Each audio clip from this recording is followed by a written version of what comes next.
Welcome to the only wrestling podcast that covers the WWE developmental system from its inception to modern day. From OVW to MCW, the HWA, Deep South, FCW, and much more. Hosted by Brian Asbury and Mortimer Blankenship. Now let's dive into what could have been, what should have been. Welcome to Developmentally Speaking. Hey, before we get in this episode, can you do us a favor? Will you go ahead and subscribe to the channel? Will you ring that notification bell? And if you would, give this video a like.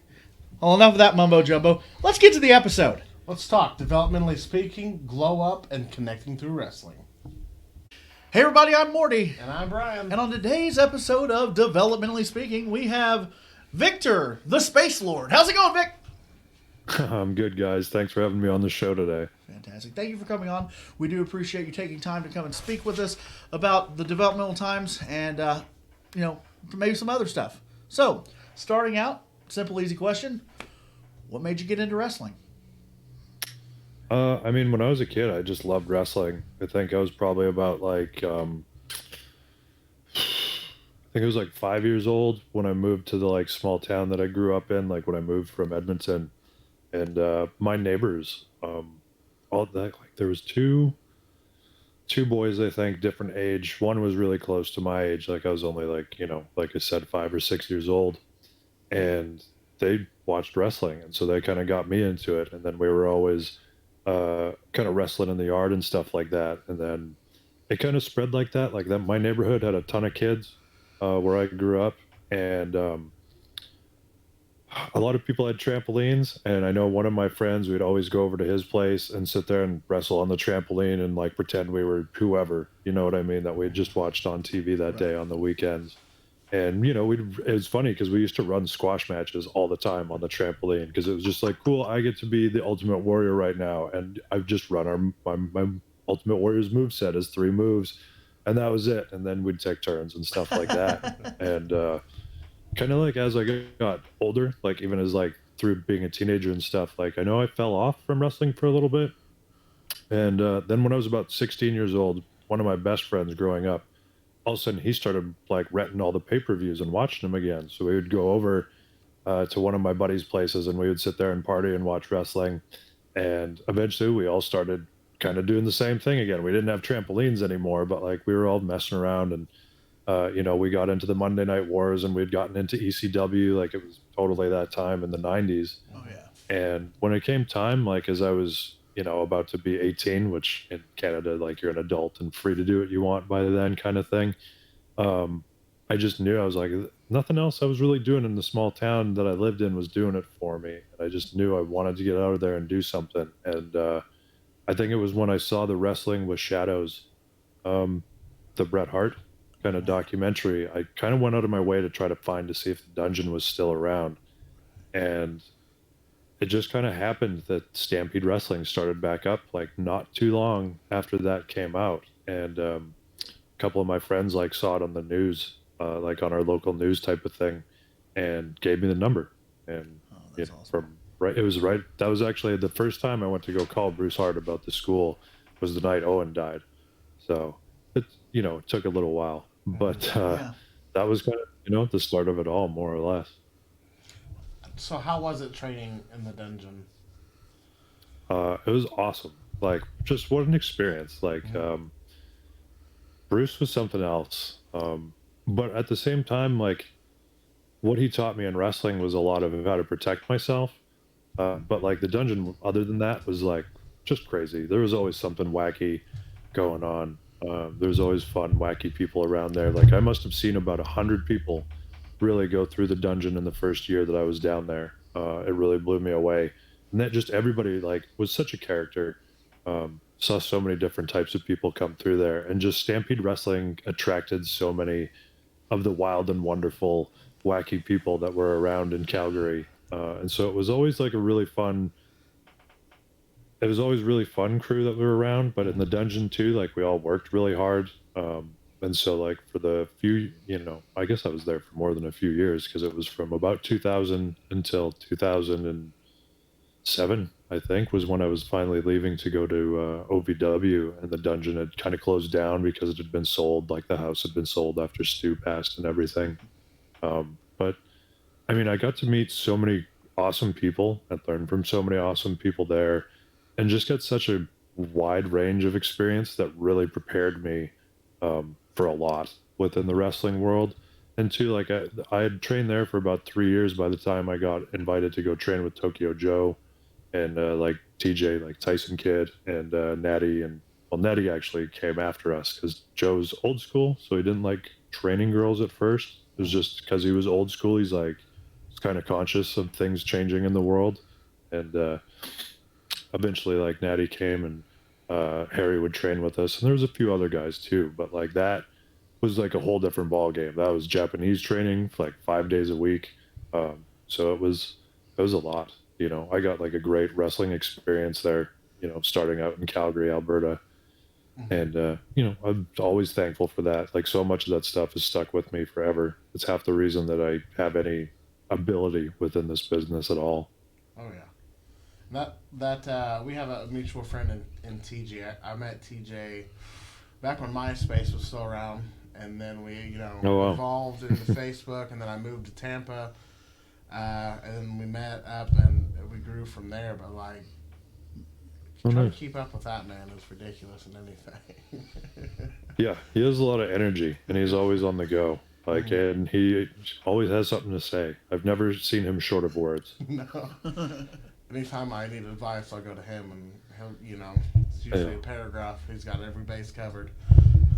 Yeah, yeah. I mean, the guy too, he has like a memory like nobody else, and like he's been seen it a lot. Like, he was always around at the Hearts. Like he grew up there, and there was always something wacky going on. So TJ had really seen it all going on, and especially through his experience in the business, he's got an experience like nobody else. Mm-hmm.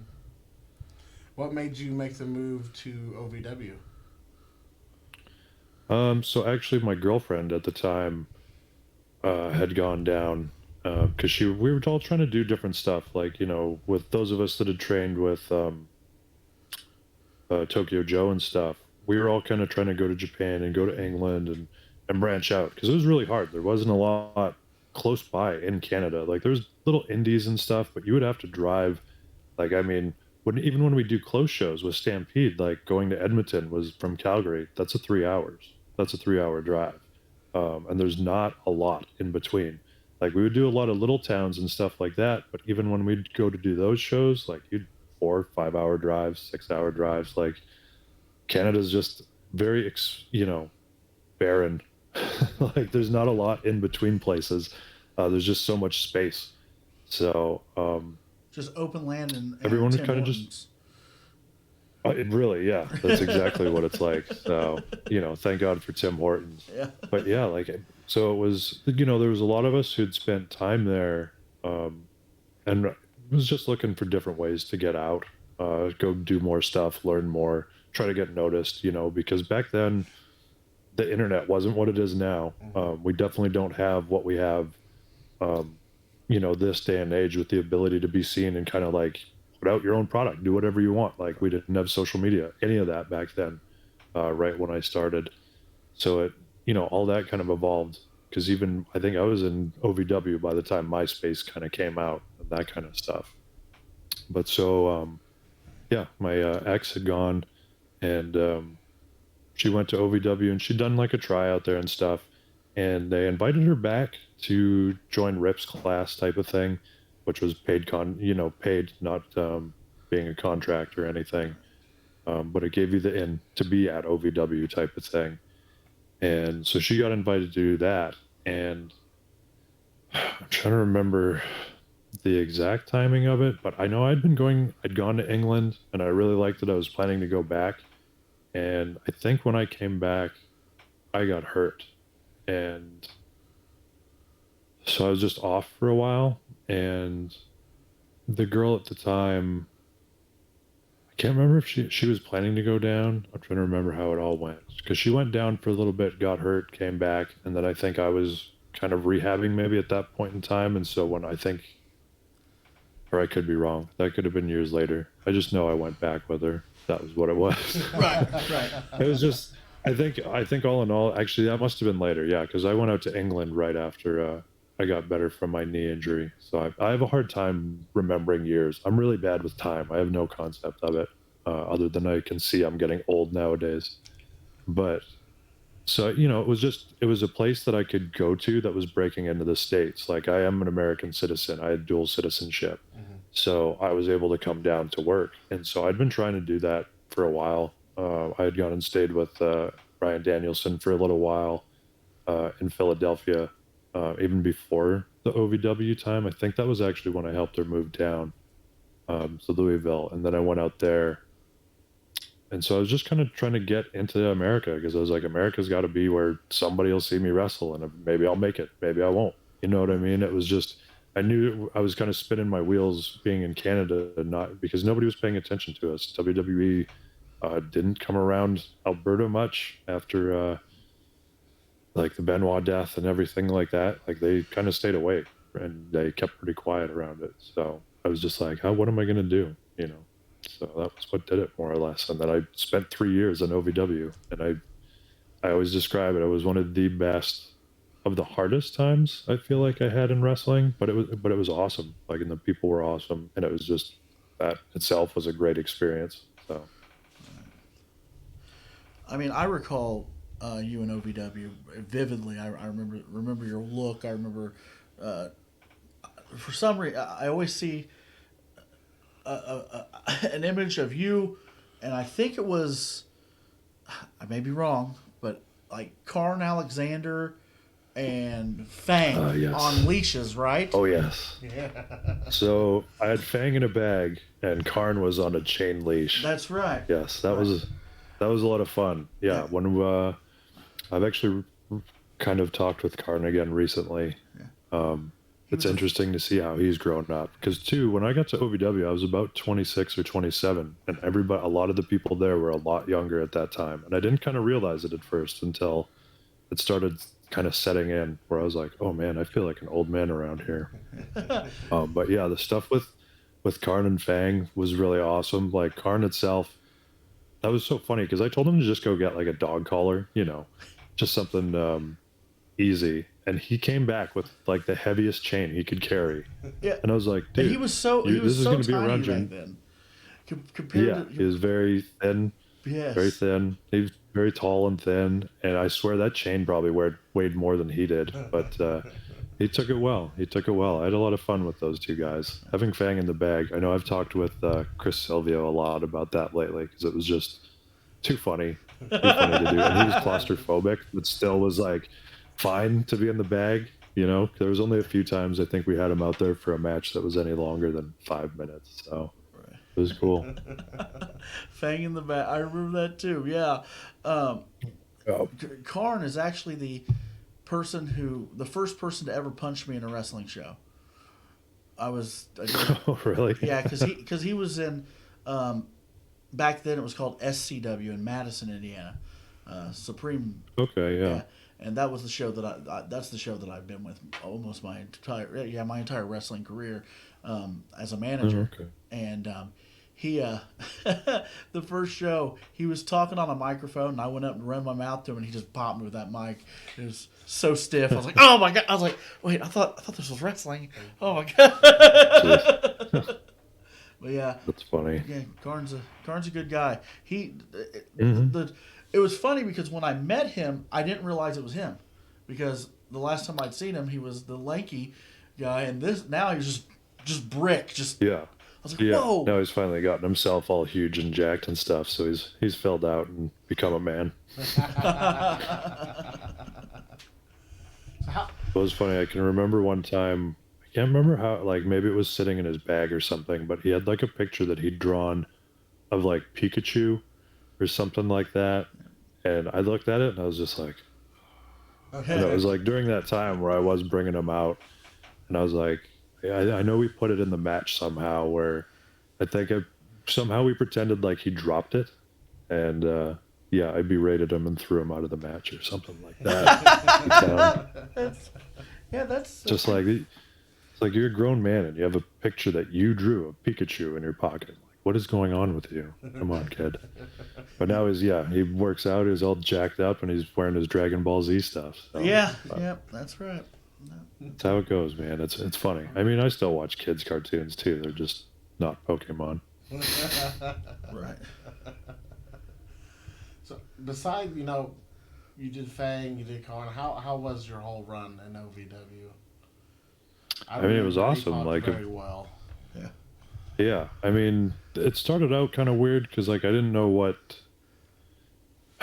I mean, I guess I just didn't know who I was when I got there, type of thing. Mm-hmm. And so when I did the change from Apocalypse to APOC, a lot of that was kind of Joey Mercury, who was like, I see you like this. You know, him and Roadkill had a lot to do with that. And like Danny as well, he got it, and so did Rip. You know, it was one of those things where they made the switch. They were like, I get this, and I think this is better for you. And honestly, it was more comfortable.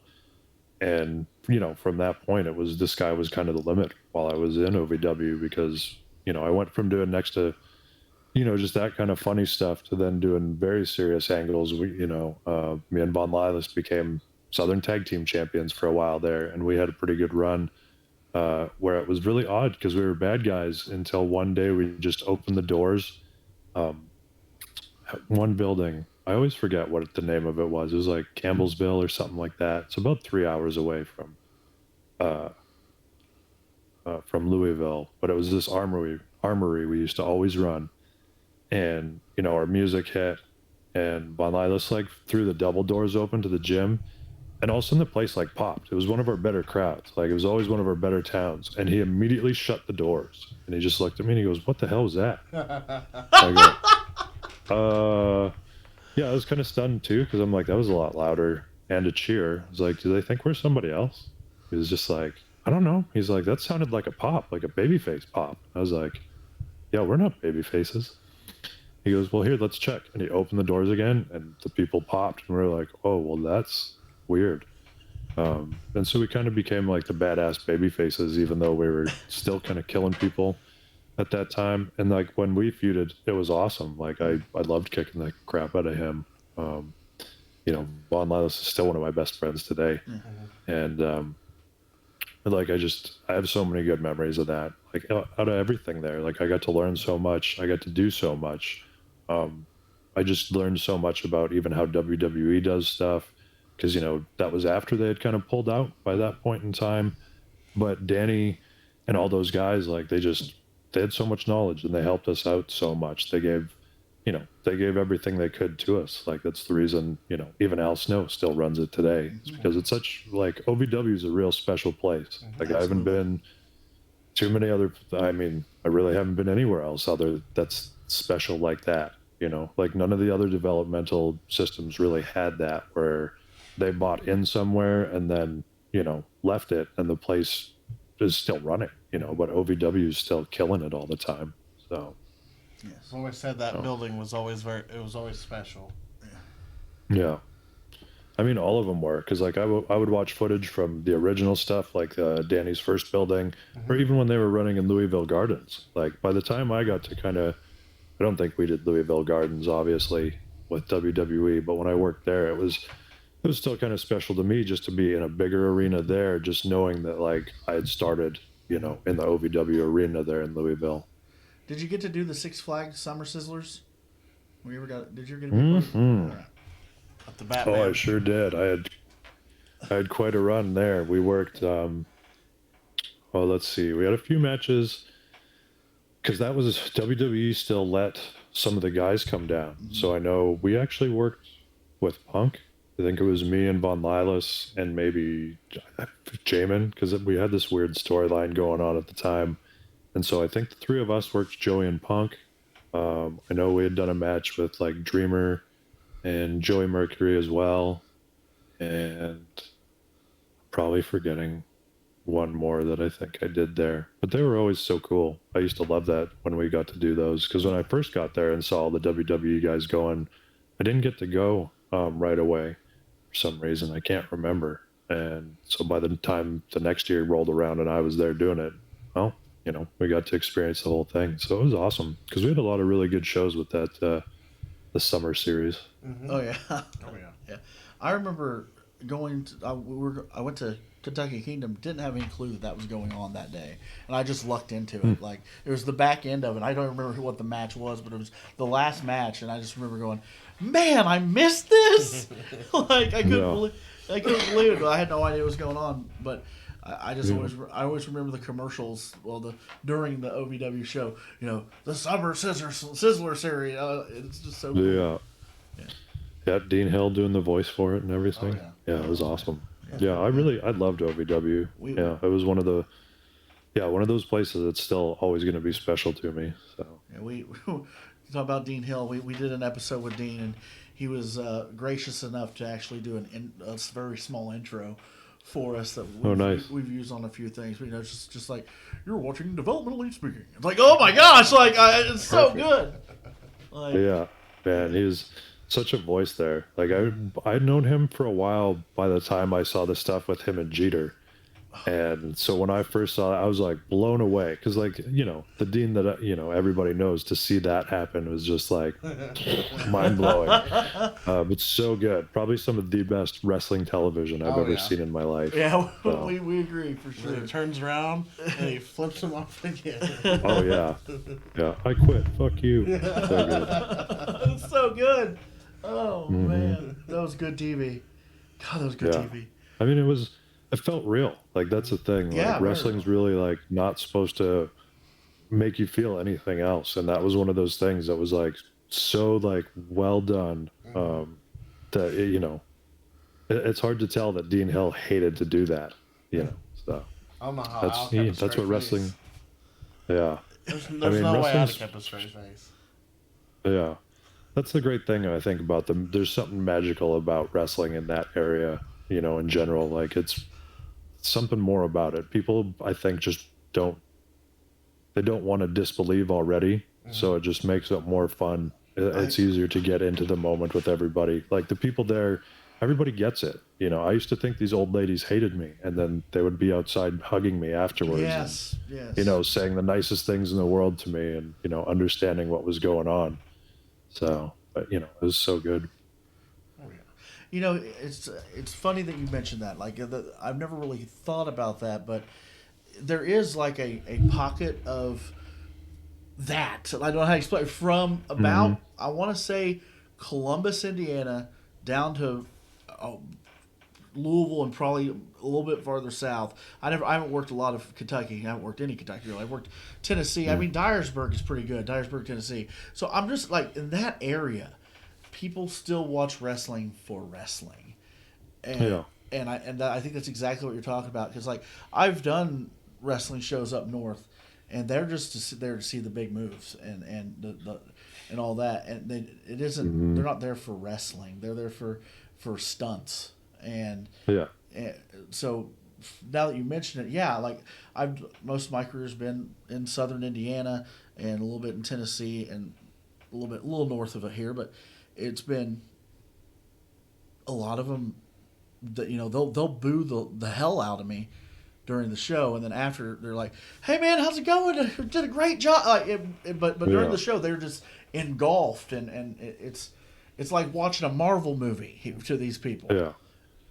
Well, and that's the thing, they get to kind of like participate in it as well, right? And they know how to play their parts. Like that's the best part about it. They all get it. So it's not a competition type of thing. You know how sometimes fans want to make things about themselves, but like I feel like that area just knows like we're all in this together, and it just makes it so much better. Oh yeah. So you were in OVW for 3 years, and then how did your developmental deal come about? So right at the end, I guess, of my tenure, I got a tryout and went down to FCW. Oops, sorry, I got to give my dog some medication here soon.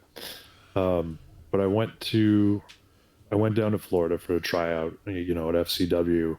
I spent a week down there. I had a really great tryout. Had some good, got to meet Dr. Tom, that kind of stuff.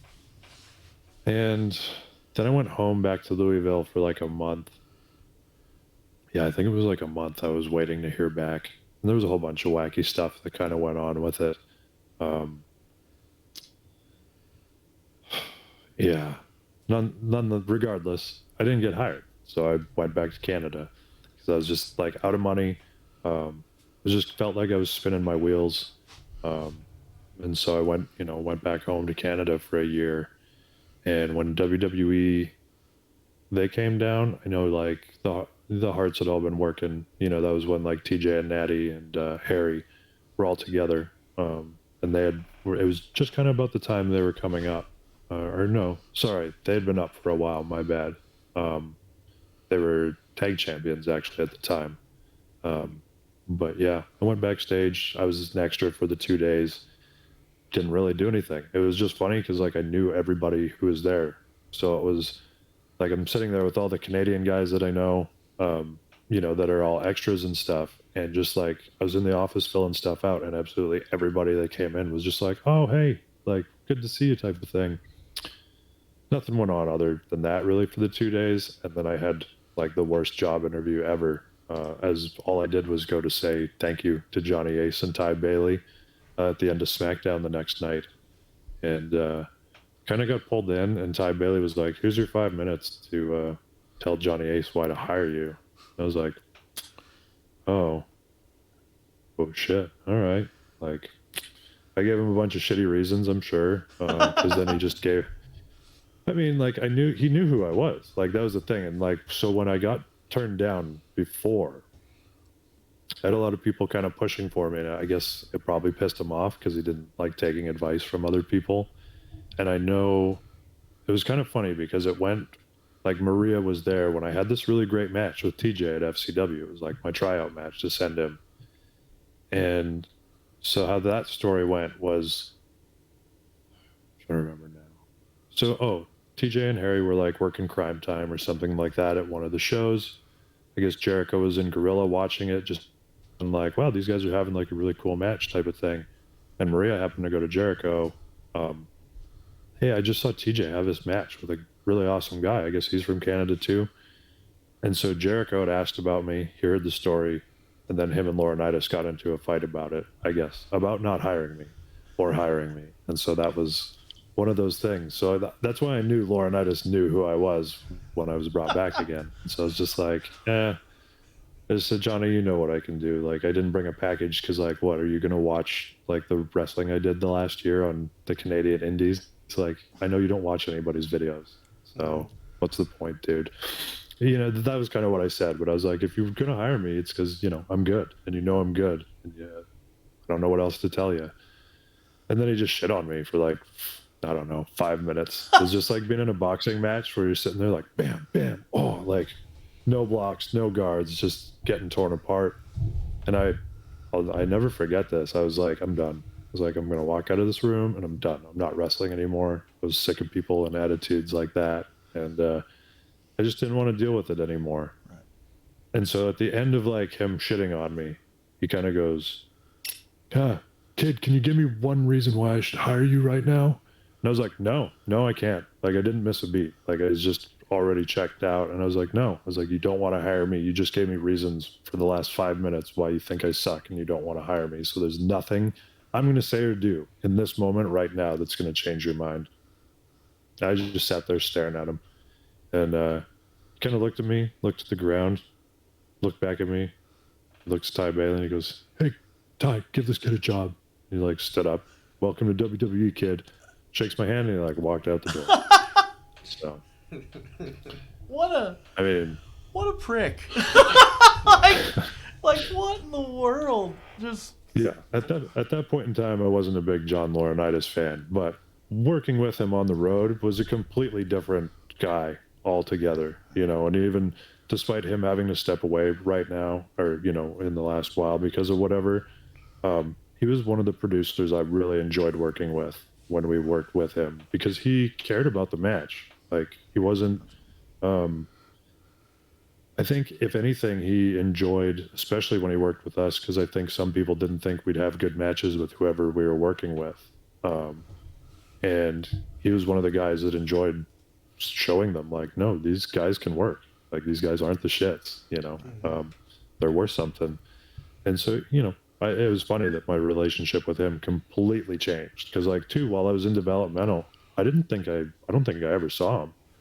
Like when I first started, he came in for a couple meetings, but like I never talked to him one-on-one or anything. Because like when he'd come in at that point in time, people would line up to sit there and talk to him. But it wasn't like mandatory. It was just people would line up to be like, "Hey Johnny, when can I come up to the main roster?" type of thing. And so when I first got there, I was like, obviously I'm not going up to the main roster today. What the hell's the point of standing in this line for 2 hours just to shake his hand and have him say like, "Hey, nice to see you, kid. Get the fuck out." Like, I know how he was at that point. He wasn't going to want to sit there and, you know, and I'd always hear too, he never stayed to like shake everybody's hand and see everybody. So, yeah, it was wild. Because then when he came up, like I said, he was great. So it's basically kind of like you you don't give him what he wants, because he acts like he doesn't want people to line up and be there, but you didn't do that. And then when he asked you, is there anything that you could say to hire him, right? You say no. You weren't giving him what he wanted. You weren't feeding his ego at that moment in time. And I think that's what made him realize, I'm going to hire this guy. That's what it sounds like to me. I guess so. Like some people, like that I told the story to, they were like, "Oh, maybe he was testing you," and I'm like, didn't feel like a test. I just think, you know, I didn't have anything impressive. Like one of the guys that I was there with, he got hired at the same time as me, and he was, well, we knew him as the mayor in Canada. He was from BC, and now I feel bad that I can't remember his name. It was Austin something, and now I can't remember. You know who you're talking about? No. Yeah, I know who. I lived with Jason Ayers for a while in Tampa. Okay, gotcha. So he used to come over and watch pay-per-view. He doesn't have a belly button, right? Right. Yeah, that's the guy. okay. Yes, I know his name was Austin Spencer. I think Austin Spencer is his real name. What the hell? But I could be wrong. I never asked. Yeah. He starts naming off some guy like he doesn't have a belly button. No belly button thing. That's funny. But so he had gone in. I'd heard him go into the office right before me, and when I'd first walked up, he was cutting like a promo. Like, so I heard him doing this big ass promo, and I could hear Johnny and Ty laughing, and I was like, I ain't doing that. Like, my promos are not like that. Like, he was a full blown character. The guy could talk. It was something like he was so perfectly annoying. Like, he used to drive Dusty Rhodes crazy. And so I think Dusty did something where he made him a bet where like he couldn't talk for like a month. But then they sold it off. It wasn't like they made sure not to tell everybody, because they knew if that was known, then people would just pester the shit out of him so that he would talk or whatever and break the thing. But so he, from what I know, they faked like he had to have his jaw wired shut. And so his jaw was supposedly wired shut for a month. Yet he had all these promos for promo day every week recorded. So, you know, it was funny. But he got hired, and yeah, I was like, I can't do what that guy does. But then, yeah, he never made it out of developmental. I luckily did. So what was the biggest difference between OVW and FCW? I know you came in when, like, after they pulled out, and then FCW was a whole, everyone says it was just completely different. Well, I mean, I don't know if it would have been more regimented. I think like there was just a lot going on. Like maybe they made it feel like it was being watched a little bit more, because NXT had started once they were in Florida. So like that's where they were like, and I mean the original incarnations of NXT. So like the office was down a lot more. There was always stuff kind of involving the office a little bit more. It wasn't like being on a completely forgotten island, kind of like OVW seemed to be. Because like OVW used to just have agents come down here and there, kind of and do stuff. But like FCW, there was people kind of there a lot. Like, and even Kidman would come down to TV all the time, and he would give his reports and stuff like that. I think there was just like a lot more paperwork and reporting going on. They were trying to pay more attention to it. And then, because eventually that was kind of what happened with Hunter turning it into what NXT now is, like moving everything to Orlando, because he was like kind of looking at it all. And I think they just saw that it was too small for what they wanted to do with it. They were like, we need to like update this and level it up type of thing. And so that's when it started, you know, becoming the NXT now.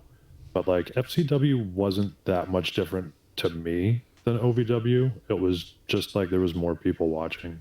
That was really what it was. So. Yeah, I got to see. The time I was down there. It was like FCW was. They were phasing it out and then phasing NXT, and so I got to go to a couple of those early Full Sail shows and see that product, and it was like you said, they were putting a lot more eyes on it. It was more featured and focused, and it wasn't hidden or tucked away. They wanted people to see, you know. Yeah, I mean, it's very weird how I don't know, they were very strange with stuff, because like, so even when we first started doing like WWE live events, the first one we did was at Madison Square Garden, and it was right after we'd done, I think, the first NXT pay-per-view, and Michael Hayes was like, he said, I don't know if these people are going to know who you are or not. And I was like, okay, fair enough. Like, I don't know. Like, it was pretty cool. Fans knew who we were on the way in, but, you know, I don't know about the whole garden well. And then, they had sent us out with Vicky Guerrero. So Vicky Guerrero was introducing us. And I'll never forget, because like, they were like, we want to get you guys some heat, you know? And we're like, okay, cool. Like, love Vicky, so that's even more awesome. Like, what a great, awesome way to, you know, do our first show on the main, you know, for the actual main roster. And so she introduced us, and they're like, the people are just booing the shit out of her in MSG. And then the minute she said our name, like, and the music hit, that place blew up, and I was just like, oh, I guess they know who we are. Weird. Someone's watching. You know, and especially to get a babyface, like a good pop, you know, like reaction in New York at MSG is something else. So. Oh yeah, there was a lot of eyes. You could just feel. It was a different crowd. It felt like to me, like there was more people. Like this was their wrestling. Like I guess it was like it was in Louisville too. Right. I remember. Yeah. I remember. Well, NXT became kind of like an ECW for a while, yes. You know, like with the crowd feeling behind it and like involvement with the shows and stuff like that. It was very much. It was just kind of like the PG version. That's all. Right. Like, you know, because like I remember OVW when we were younger, and then I remember getting into NXT when you came back. When you came back to Seymour from Florida, I wasn't really watching much. At that time, I was just doing my thing down and then you're like, watch this, and it drew me in almost like OVW did when I was younger, just because it was something about that more intimate, close setting that they had. There's something beautiful about that. The only thing, and I was talking about this. Who was I talking about this with? There was another wrestler. I don't remember who it was right now. I can't think of it right now. Was it Rip or was it? I don't know. I talked about how it's good to have that TV exposure that they had with OVW, because it was because they had got TV exposure and it was regional. Not everybody knew about it. He goes, now with NXT. When they moved it from the network, it being on the network was still kind of like being regional, because not everybody had the network.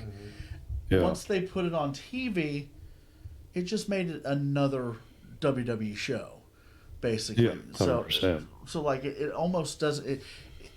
You're saying it lost its cult underground feeling. It lost its feeling now. Like the NXT 2.0 is just like another wrestling show to me. It's not 2.0 anymore. Yeah, that's all it is. You know what I mean? Yeah. Though. You know what I mean? It's just another wrestling show. It doesn't have that. Oh, we're seeing something really special because not everybody gets to watch this, and that was what was special about OVW, and I'm sure down when FCW was going on, it was like that down there, and then NXT when it first started out being on, it was just you had this like, it was like, this is special. We're seeing that not everybody gets to see this.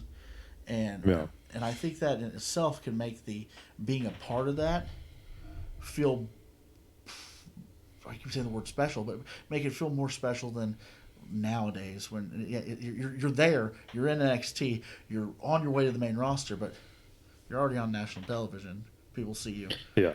Right. I mean, I'm not sure nowadays, but like really, I'm sure the only difference between the two kind of things is just the paychecks. Not like that would be my guess. You know, they probably tour a little bit differently. You know, I guess the NXT guys probably. I don't know if it's changed much. I haven't talked. I don't know if I know anybody still within NXT actually. But I mean, because like that's the thing. We were always in our point of being there. It was always trying to get NXT to that point where it was just like a kind of a different version of the main roster. But like we were still, you know, just it was always drives, you know, from within, you know, driving distance from Orlando and stuff like that. So like when we left and finally they started touring, we were like, oh, and we feel kind of gypped out. But at the same time, we needed the change. Yeah, I know we were kind of burnt out on just how NXT was going for us and stuff. Like the developmental system was definitely tricky. Very tricky. Like, and I'm happy that I see a lot of guys out there now who, I don't know, I know who had a rough time through it all within the developmental system, still doing well. Like, even if it's not within WWE, but still like being able to show what they can do in wrestling and stuff. Because like that system, it was really tough. Like, and I know all of the systems before us were super tough. Well, it's just like the generation changes, you know, with everything. But like that system, it can take a lot out of a guy that loves wrestling and works their asses off for wrestling. Because a lot of the times it seems like they would stop you from kind of doing what you thought you knew how to do. Like it's weird to say, but like they would had a really good way of messing with your mind and making you forget that you can really go out there and tear the house down when you want to. I agree. I remember when Brody first went down there and they took away his jeans and his wife beater and he just put him in black trunks and he's like, I don't know what the hell I'm doing. Oh, yeah. Like I'm gonna go back to Japan. Luckily for him, that didn't last long. So, yeah. But yeah, I mean, all of those guys like him and Pac and you know even Sammy and all those guys when they first got there, they were like, "This is bullshit," like, you know, and everybody had to go through it. Like it was so weird how they would mentally mess you over. You know, it's entertainment. Yeah, it's just how they do things for some reason. You know, I'd hope the business changes. And I mean, a lot of the people that I know now, like even within AEW and stuff, they all like what they're doing. You know, there's not really many big complaints from people that don't already complain. So it's just the nature of the business, you know. And even from what I've seen just a little bit on the indies and whatnot, it seems like things have more or less started to change for the better. I think like being a wrestler, I find can be a very mentally challenging and emotionally challenging business because you're always kind of looking for approval. And even if like the crowd approves of what you're doing, whoever you're working for doesn't necessarily approve of that or see the same thing. And it's very frustrating.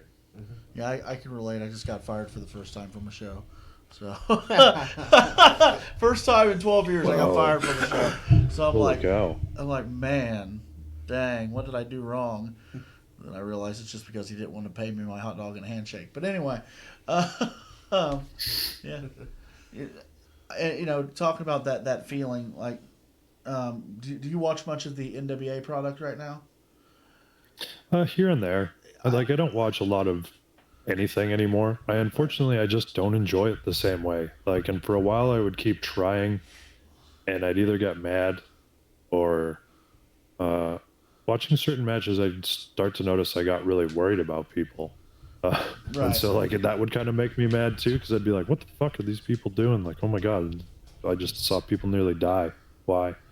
But I've just had a hard time. So like here and there I watch stuff. I watch Silvio's stuff, but mostly that's always talking. Yeah. So like here and there I watch certain people's matches and stuff, but I just really don't keep up as much anymore. Chris is a great guy. I worked on a few shows with him, and he's got a great mind for the business. Mm-hmm. Absolutely great mind for the business. And I when I saw him doing the Esquire thing on the NWA, I popped. I was like, good for him. This is awesome. You know. And of course, you got a genocide, that whole gimmick going. You know, it's awesome. Mm-hmm. I mean, he's got so much knowledge and ability, talent. Like he's had such a wealth of knowledge put into him, not only on top of just like what he already brings to the table himself. Like even when I'm watching him coach at Death Proof, like I'm just blown away. Because he's just got so much and he's got such a passion for it. And it's just great to see. I'm like so happy to see him getting an opportunity there, Absolutely. like doing what he's doing. I mean, when I first got signed to FCW, and I would sit there in promo class, and there was, man, there was like a lot of talented people, but at the same time, there was a bunch of people from OVW who never really got looked at, who I was like, these people should be here because they have more than the capabilities of, doing everything better than what a lot of everybody's doing. So, Right. Yeah, Silvio was always great.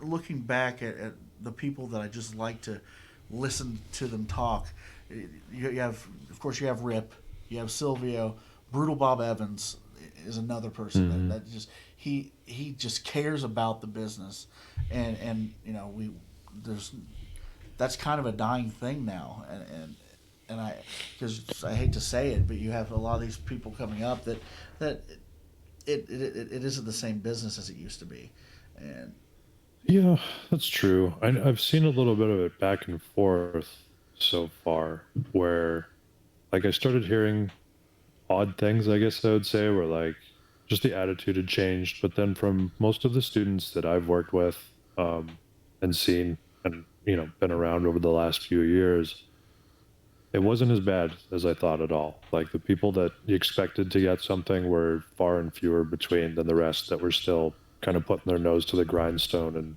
taking the right road. Like people, a lot of good, hardworking young people. But I think I don't know. I guess most of the people too I've run into aren't as young as I think they are at first. Like I expect people to be early 20s or something like that. And a lot of the people that I've actually seen or worked with in places have been around 30. So it's a different maturity, I think. Yeah. You know what I mean? So it's, but that's good to see. Yeah. So what are you up to today? Today? Today Now- was probably my. What are you doing? Oh, you nowadays? mean in general? Yes. Well, nowadays, I mean, I've had a super busy last couple months, having nothing wrestling related whatsoever. Haven't even been doing my own podcast. I had just been super tied up. I got married a couple months ago, congratulations. and it was right during the hurricane. Thank you. During the hurricane, of course. So it screwed everything up. And so I'd been gone in Canada. I went up to Canada for my first time since COVID, like a week for just over a week before the wedding. Came back, hurricane hit, still had a bunch of family in the house. So it was, still got married, just our bigger wedding got canceled. And then we were gone for a little bit on kind of a little honeymoon. Came back, been trying to do stuff again with Death Proof Dojo, where Chris Silvio, of course, head trainer, owner, operator, always running classes and stuff. And then what's also been keeping me super busy, well, I had jury duty last week too. That was something else. So a little surreal. It was a very surreal experience, actually. But other than that, I've been and doing the podcast, which I'll be back to doing again. I've been narrating audiobooks. So I've wanted to be doing voice acting for like a long time. I was going to say And, you have an amazing voice. So yeah. Thank you. Yeah, Thank you. yeah. I've been told that a lot.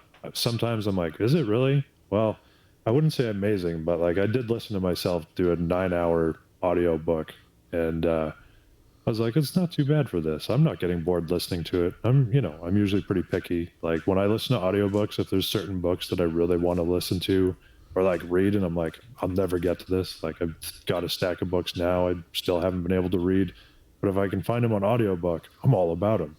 But if the narrator's no good, I'm like, I don't know if I'm going to get it, But so, yeah, I just finished doing 2 of them. I did a short story and then I did a more, I guess, regular length novel. So yeah, it took me the overall running time of that is about 9 hours. So if you like hearing this voice for 9 hours and you like sci-fi, stay tuned because when it comes out, I'll let you all know. That's awesome. Fantastic. Yeah. So, go ahead and plug your podcast. Well, it's Wrestling with the Struggle. So that's available, you know, on all the stuff. This is about a year ago was when I started it. My initial idea was just kind of talking about like a lot of the shit that the guys go through in developmental. I mean, like I said, it can be a real mind fuck for a lot of people. The system is just, you know, I don't know what it's like now, but I'm seeing the past generations even of guys and like just hearing their experiences like within WWE, within that system. It's a different world, and how how things work out for people is not always what you want them to do. But then when you see it not work out there, but they continue to do well and kind of come into their own somewhere else, is like kind of what I've been trying to do, and just talk to people about their experiences through that and everything else, like that, you know, just struggles within the entertainment business with people that I know. Like even the last one I did was with Frankie from Future Legend Clothing, who his story is pretty remarkable as it is. Like I'm just blown away by what the guy tells me weekly that he goes through. It's crazy. And he's such a good, positive guy. And it's just, you know, because we all deal with just so much stuff that gets to us, and we all get trapped in our heads. We all get trapped in whatever we're dealing with. And it's very hard when you're watching the news, when you're listening to social media, whatever it is. Like there's so much negative stuff out there, but it's just like, how can we all beat it? Like I think humanity's at the point it needs to take the step forward. So I'm just trying to show and talk to people and see how we've all gone through it, how everybody goes through it, no matter what it is, wherever you started, wherever you wind up, you know, there's always like that journey. It's kind of like everybody's hero's journey, I would say. You know what I mean? That's definitely something that we can all agree. We've all had that struggle. We've all, you know, and I thank you for doing something like that. That's amazing. That's Thank you. I mean, I just kept seeing it. Like I was trying to think of, I don't know, like I wanted to do something to at least share and make people realize that, like, you know, it's just entertainment everywhere. It's not always the dream story that you expect it to be. You know, there's lots of people that, I mean, I guess I haven't talked to anybody like this yet now that I think about it, but I was really surprised how many people I saw quit from having a contract in FCW when I was first there. You know, they'd come in, and it was people that wanted to be there too, but they just weren't ready for it, or they weren't able to handle it. And it was, I mean, it's just one of those things where it can really break down your self-esteem and your own mental health. You know, nowadays, a lot more of that is being addressed, I think. So it's just, you know, sharing that, I think, with everybody to show that we all go through it is really what I'm trying to get at with it. And, you know, I like to get the good stories along the way too. Sometimes you hear the stuff that you don't expect to. absolutely. Well, I just want to thank you. You know, growing up here, we got to see you a lot in Louisville, Kentucky, and That's awesome. When I moved down to Tampa, I got to see you in FCW, then the early NXT. So you've made an impact, and I just want to thank you for everything that you've done. Absolutely. Well, thank you. You're probably one of the few people that's seen my actual good matches then. I don't feel like any of it's online, but if you've seen me in person, you probably might have seen me have a good one or two. Yeah. Well, we'll let you get back to your evening here. Thank you so much for coming on, and we hope to talk to you again sometime. I can listen to you talk for hours, so I might have to get that book and also maybe interview again just so I can hear you talk for an hour or so again. So.